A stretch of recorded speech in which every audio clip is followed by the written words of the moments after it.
Hello friends, आज का हमारा टॉपिक है कि फसलों का प्रबंधन कैसे किया जाता है।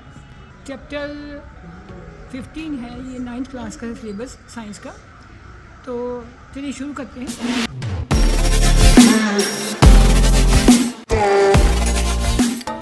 खरीफ की फसल जो है वो जून से लेकर अक्टूबर महीने तक उगाई।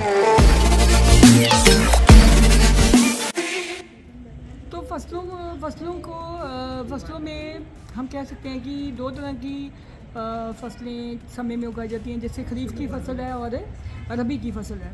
तो खरीफ की फसल जो है वो जून से लेकर अक्टूबर महीने तक उगाई जाती है। जो बरसात का मौसम है उसमें ये खरीफ की फसल होती है।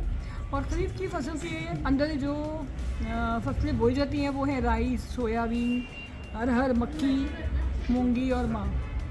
और जो रबी की फसलें हैं वो उगाई जाती हैं नवंबर से अप्रैल मंथ में। इनमें जो फसलें आती हैं वो आती हैं वीट, अलसी, चना, मटर और सरसों। अब इनकी न्यूट्रिएंट मैनेजमेंट कैसे है कि कोई भी फसल अगर उगानी है तो उसको उसके पोषक तत्व जो हैं वो पूरे मिलने चाहिए।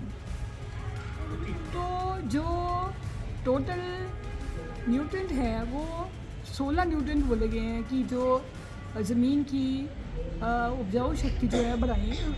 तो उनमें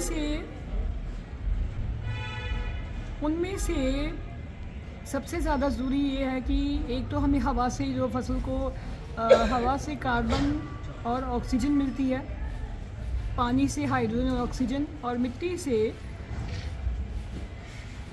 13 प्रकार के जो न्यूट्रिएंट मिलते हैं, जिसमें से 6 जो हैं वो हैं बहुमात्री न्यूट्रिएंट पोषक तत्व हैं। उनको हम मैक्रो न्यूट्रिएंट भी कहते हैं। और जो 7 हैं वो हैं माइक्रो न्यूट्रिएंट जो कम मात्रा में मिलते हैं। और अब चाहिए किसी फसल को कि वो उसमें जो मिट्टी, जिस मिट्टी में वो उगाई गई है वो उपजाऊ हो। उसके लिए उसकी उपजाऊ शक्ति बढ़ाने के लिए क्या करना पड़ता है कि मैन्योर या खाद हमें डालनी पड़ती है, जिसमें दो तरह की खाद कह सकते हैं। एक तो देसी और दूसरी जो केमिकल फर्टिलाइज़र है। इसमें जो देसी खाद है उसमें कंपोस्ट या वर्मी कंपोस्ट खाद होती है। कंपोस्ट खाद जो है वो हम जो खेती की रहंद खूंद है, जो खेती बाड़ी जो बचा है, जो भी उसमें रेजिड्यू मिला है हमें वो, और पशुओं की जो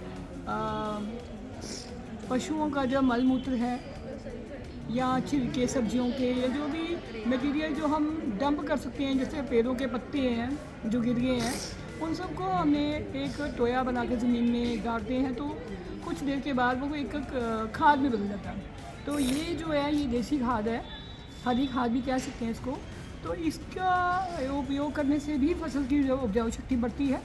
और दूसरा हमारे पास है वर्मी कंपोस्ट, जो कि लाल रंग के गंडोए जो हैं उनको पाला जाता है, और उनके जो मल मूत्र है उससे जो खाद तैयार होती है वो भी हमारी फसल की उपजाऊ शक्ति बढ़ाती है। और तीसरा आ गया जो केमिकल फर्टिलाइज़र हैं, जिसमें हम पेस्टिसाइड, इंसेक्टिसाइड यूज़ करते हैं। ये भी जो मिट्टी है उसको फास्फोरस, पोटाशियम और अपना क्या कहते हैं उसे नाइट्रोजन जो है मैक्सिमम जो नाइट्रोजन देती है, जिससे कि उपजाऊ शक्ति ज़मीन की बढ़ती है और पैदावार जो फसल की ज़्यादा अच्छी होती है। एक बात और भी है कि नाइट्रोजन जो है हमारे एनवायरनमेंट में 78% है, लेकिन वो सीधी डायरेक्ट इस्तेमाल नहीं कर सकते हम उसको। इसी तरह से जैसे बिजली कड़की है और बिजली ज़मीन के ऊपर पड़ी है, तो उससे भी जो हमारी ज़मीन है वो भी उपजाऊ होती है, उससे भी जो नाइट्रोजन है वो ज़मीन को मिलती है। तो इस तरह से इस चैप्टर में जो फसल की उपजाऊ शक्ति है उसके बारे में बताया गया है। और नेक्स्ट इसका जो भी आर्टिकल है वो अगली वीडियो में, अगर कोई आपका डाउट है तो कमेंट बॉक्स में हमें बताइए।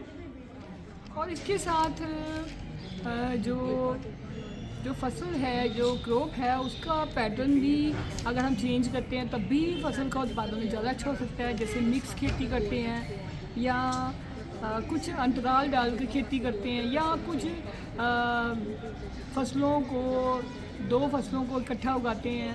इसी तरह से अगर हम मछलियों को धान की फसल के साथ उगाते हैं, क्योंकि धान की फसल को ज़्यादा पानी चाहिए होता है, तो कुछ ऐसी मछलियाँ भी होती हैं जिसमें जो फ़ौरन से उत्पाद किया जाता है उनका, तो उससे वो उनको जो उनका जो खुराक है वो जब हम धान की फसल में अगर छोड़ें भी तो अलग अलग जो भी वैरायटी की फ़िशेस होती हैं वो अलग अलग तरह का खाना खाती हैं, वो एक दूसरे को तंग नहीं करती। तो इसके लिए नेक्स्ट जो भी इसके साथ हम नेक्स्ट अगली वीडियो में मिलते हैं। तब तक के लिए शुक्रिया, थैंक्स फॉर वॉचिंग।